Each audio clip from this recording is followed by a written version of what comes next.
Assalamualaikum, kami akan menjelaskan tentang sejarah perjuangan merebut kemerdekaan Indonesia. 17 Agustus merupakan hari kemerdekaan bagi rakyat Indonesia. Kemerdekaan yang kini sudah berusia 75 tahun. Para generasi baru anak bangsa yang sudah tidak merasakan pahitnya perjuangan bangsa. Banyak peristiwa penting yang terjadi dalam perjuangan hingga bisa memproklamasikan kemerdekaan. Di sini kita akan membahas beberapa momen kejadian dalam sejarah kemerdekaan Indonesia.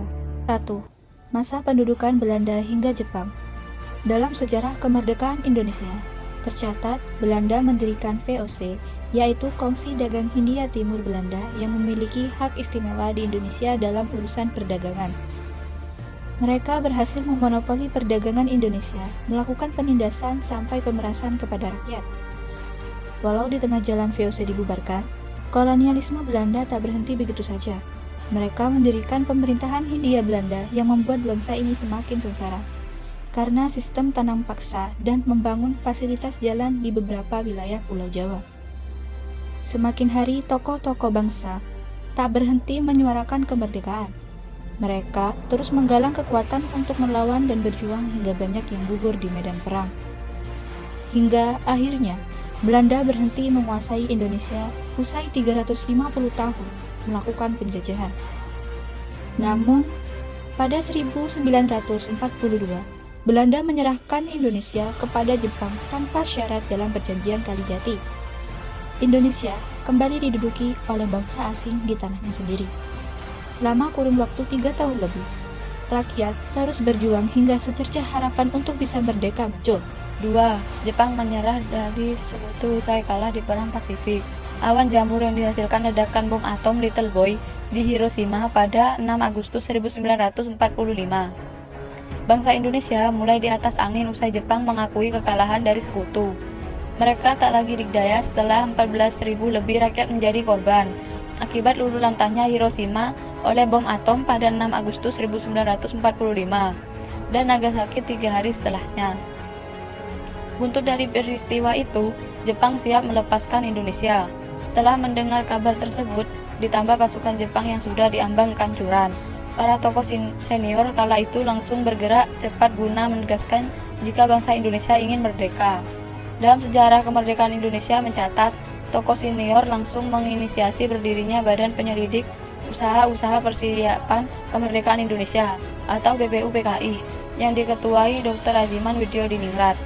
Namun, tak lama berselang, badan tersebut berganti nama jadi Panitia Persiapan Kemerdekaan Indonesia atau PPKI yang dipimpin oleh Dwi Tunggar, Soekarno, dan Muhammad Hatta. Rajiman ditemani Soekarno dan Hatta diterbangkan ke Vietnam pada 10 Agustus untuk bertemu Panglima Tentara Jepang di Asia Tenggara, Marsekal Hisaichi Terauchi. Di sana disepakati negeri matahari terbit memberikan kemerdekaan ke Indonesia. 3. Penculikan Soekarno dan Hatta ke Rengas Dengklok. Pada waktu bersamaan saat ketiga tokoh penting berada di Vietnam, golongan muda seperti Sultan Syahrir dan pejuang lainnya bergerilya untuk menyuarakan Indonesia segera memproklamasikan kemerdekaannya. Mereka tak mau mengikuti hasil pertemuan pimpinan PPKI di Vietnam karena tak mau menganggap kemerdekaan itu hadiah dari Jepang. Sultan Syahrir dan rekan-rekannya seperti Wikana, Sukarni, Khairul Soleh, D.N.A. Aidit, sampai Subagio menemui Dwi Tunggal yang baru pulang dari Vietnam untuk mendesak mereka segera memproklamasikan kemerdekaan. Namun, Soekarno dan Hatta tak mau mengikutinya karena mempercepat hal itu beresiko bisa menimbulkan pertumpahan darah. Terlebih, mereka belum yakin jika Jepang sudah menyerah. Dalam sejarah kemerdekaan Indonesia, golongan pemuda tercatat nekat menculik Soekarno dan Hatta yang menjadi ketua PPKI dan membawa ke Rengas Dengklok pada 16 Agustus 1945 dini hari waktu Indonesia Barat. Di sana, keduanya kembali didesak untuk memproklamasikan kemerdekaan lebih awal dari waktu yang sudah ditentukan, pada tanggal 24 Agustus 1945. Perdebatan pun akhirnya kembali muncul karena Dwi Tunggal masih bersikukuh dengan waktu yang sudah ada. Diskusi tersebut sampai deadlock, sampai akhirnya setelah Ahmad Subarjo menyusul Soekarno dan Hatta ke Rengas Dengklok. Dalam sejarah kemerdekaan Indonesia itu, mereka bersepakat untuk mempercepat pembacaan proklamasi dengan syarat Subarjo bisa membawa Soekarno dan Hatta kembali ke Jakarta dan menyiapkan teknisnya. 4. Persiapan dan perumusan teks proklamasi. Rombongan pun langsung pergi ke kediaman Laksamana Maida di Jakarta. Mereka membahas mengenai hal-hal yang sudah disepakati bersama dengan golongan muda. Ketikanya pun dipertemukan oleh Maida dengan kepala pemerintah militer atau Shinseikan di markasnya untuk membahas upaya tindak lanjut yang akan dilakukan. Hanya saja Jepang tak memberikan izin terkait hal itu.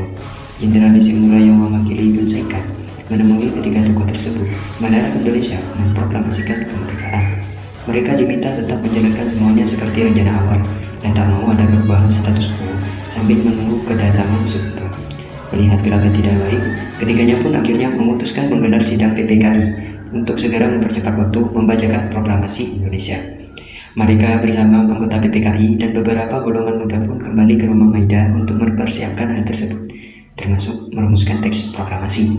Dalam sejarah kemerdekaan Indonesia, perumusan teks proklamasi dilakukan oleh Soekarno, Hatta, dan Soebarjo secara bersama-sama, serta disaksikan beberapa golongan muda seperti Sukarni, Sudiro, dan B.M. Diah. Hingga akhirnya konsep yang dibuat pun selesai, dan Sayuti Melik langsung mengetik naskah yang siap dibacakan pada 17 Agustus 1945 itu. 5. Pembacaan teks proklamasi untuk pertama kali dalam sejarah kemerdekaan Indonesia. Penyusunan teks proklamasi kemerdekaan Indonesia berlangsung pada 17 Agustus 1945 hingga pukul 04 WIB. Mereka pun langsung bergegas menyiapkan hal-hal teknis jelang detik-detik pembacaan proklamasi kemerdekaan Indonesia. Tepat pada 17 Agustus 1945 pukul 10 WIB di halaman rumahnya sendiri di Jalan Pegangsaan Timur nomor 56, Soekarno membacakan naskah proklamasi diikuti pidato singkatnya. Setelah itu, bendera merah putih yang sudah dijahit oleh Fatmawati pun dikibarkan oleh prajurit peta Latif Hendraningrat. Setelah sebelumnya Trimurti menolak mengibarkan. Walau upacara tersebut berjalan sederhana, para peserta yang hadir tetap mengikuti prosesnya dengan khidmat. Prosesi yang berjalan tanpa protokol tersebut tetap berjalan dengan sangat baik dan tak mengurangi nilai kebahagiaan rakyat Indonesia yang pertama kalinya merasakan merdeka. Para peserta pun dengan sigap menyebarluaskan berita bahagia tersebut ke berbagai penjuru negeri melalui radio dan penyebaran dengan media massa. Walau mengalami kendala karena Jepang melarang untuk menyebarluaskannya, peristiwa dalam sejarah kemerdekaan Indonesia itu tetap bisa disampaikan kepada seluruh rakyat Indonesia.